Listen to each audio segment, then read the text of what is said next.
I'm telling you, it is the odds of us being here by chance are zero.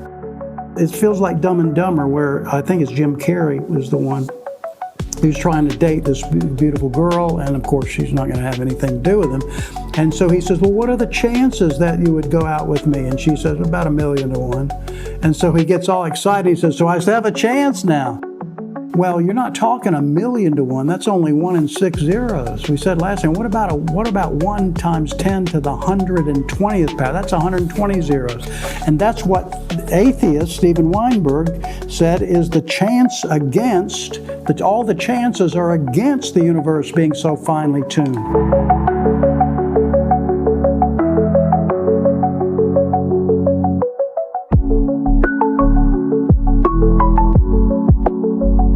Hey, welcome to Church for Skeptics.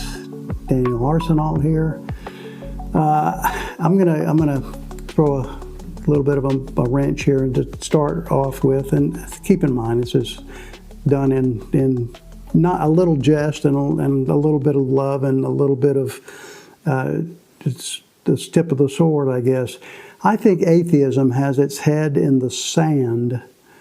As the more I have studied and learned and am learning more about how the universe works and how life works and how the earth works and how the moon works and how sunlight works and how water works. It just goes on and on and on. Whether you look through a telescope or a microscope, the appearance of almost infinite design is everywhere.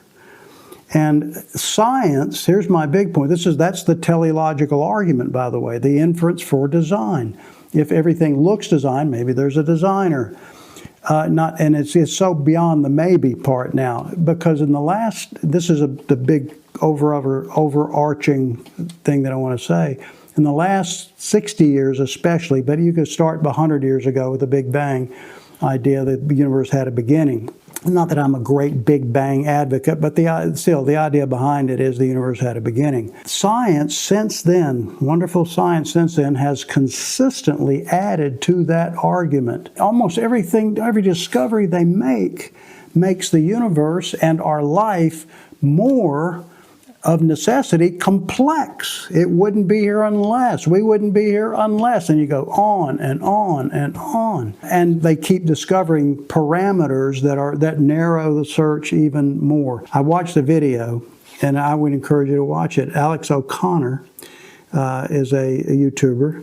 And I like to listen to him. He's not a believer, of course. I guess he's an atheist or agnostic. But he had a conversation with AI, with artificial intelligence, so the chat thing. And the amazing thing is, his conversation with our artificial intelligence came to the conclusion that the existence of God is absolutely a fact. Look at it, it's not mine, it's his. But it's the same argument I've been making, and it's a conversation about two things. What is contingent, which means it's depending on something else for its existence, and what is necessary, which means it's not dependent on anything for its existence. It is not self-caused, but self-existent. And the conclusion is there has to be, and I've argued this to a lot of people, and they say, yeah, okay, I'll get that far, but it doesn't have to be God.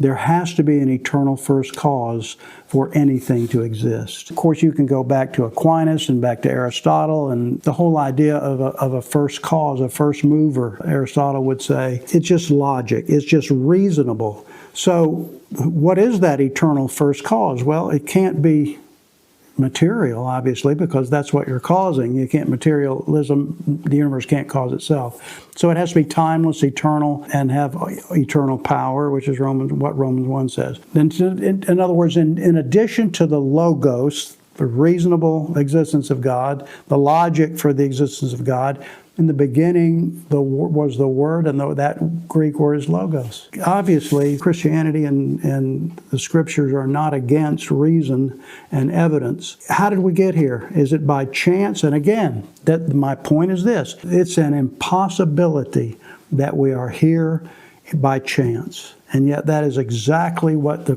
the consensus view of science. Nah, not science so much, but scientists, they're getting a little more divided. They're coming around slowly. It's hard to change, especially when you have human nature fighting against it. I'm telling you, it is the odds of us being here by chance are zero. I Googled this. What are the chances of all these physical constants coming together just right, just perfectly so, by chance? And it said zero chance. And I'm going back to my original title here, Atheists Have Their Head in the Sands about this. And I wonder if a lot of people who just assume that science has told us there is no God, or science has told us that we're here by chance, I wonder if they even have the information that I'm trying to deliver here. If once you know this, and I could do the subtitle here, did you know? Did you know that the force of gravity and the force of the universe's expansion, the cosmological constant they call it, did you know that they have to be so finely tuned? And those are the words we use now. Anthropic principle, finely tuned. Did you know they have to be so perfectly tuned for us to exist? And for any universe to exist, it has to be finely tuned for its parameters to work. It feels like Dumb and Dumber, where I think it's Jim Carrey was the one who's trying to date this beautiful girl, and of course she's not going to have anything to do with him. And so he says, well, what are the chances that you would go out with me? And she says, about 1,000,000 to 1. And so he gets all excited. He says, so I have a chance now. The point of her saying it's 1,000,000 to 1 means you don't have a chance, Buster. Well, you're not talking 1,000,000 to 1. That's only 1 in 6 zeros. We said last time, what about 1 times 10 to the 120th power? That's 120 zeros. And that's what atheist Steven Weinberg said is the chance against, that all the chances are against the universe being so finely tuned, especially with the cosmological constant. It has to expand just so. The pull together, the gravity has to be just so for them to be perfectly, finely tuned in balance for us to exist. And I've said that before. Science itself has virtually proven the existence of God, and there are some people who are waking up to that. Anthony Flew, Alan Sandage.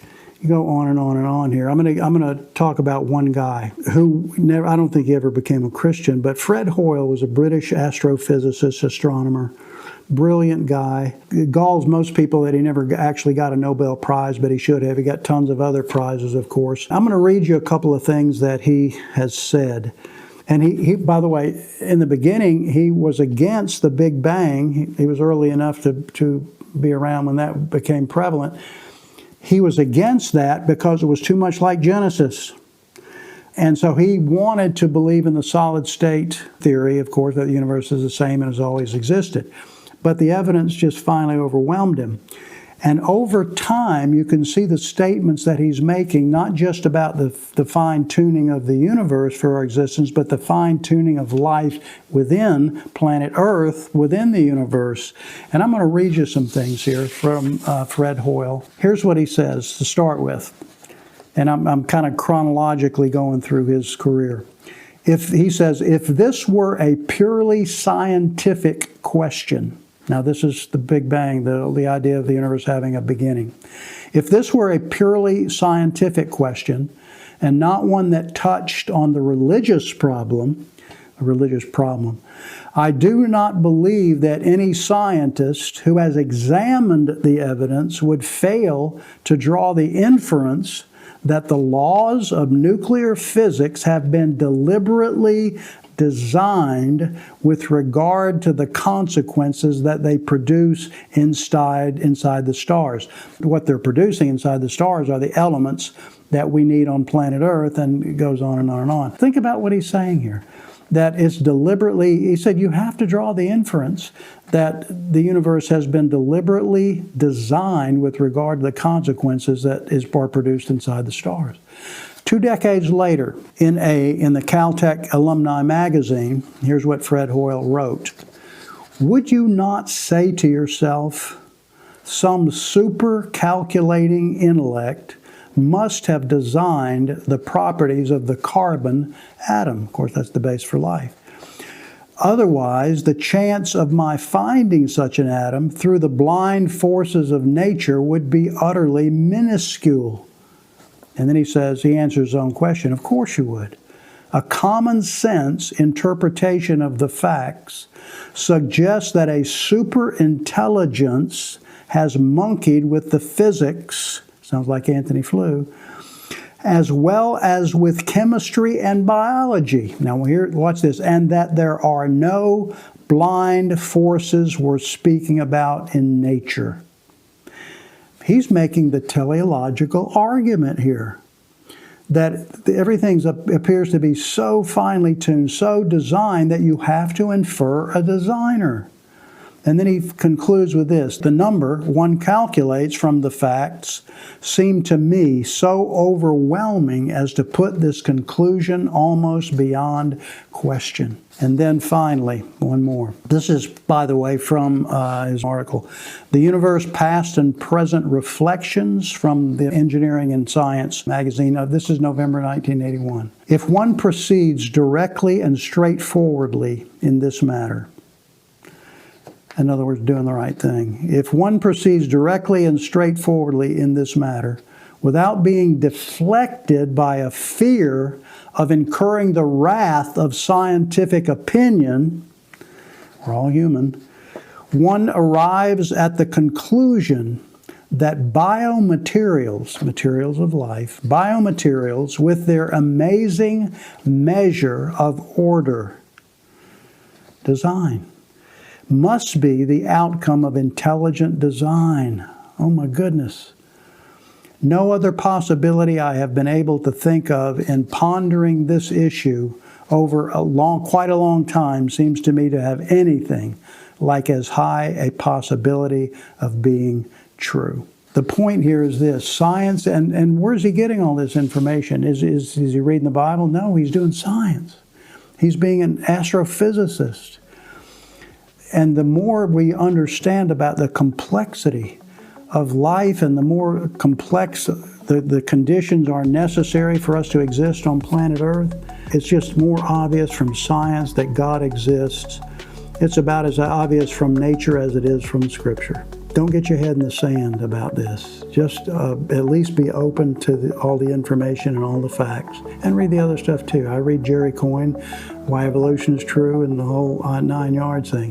But it's just, to me, it's overwhelming evidence, just like Fred Hoyle says. The evidence for God is overwhelming. Hope you believe it. Thanks for watching.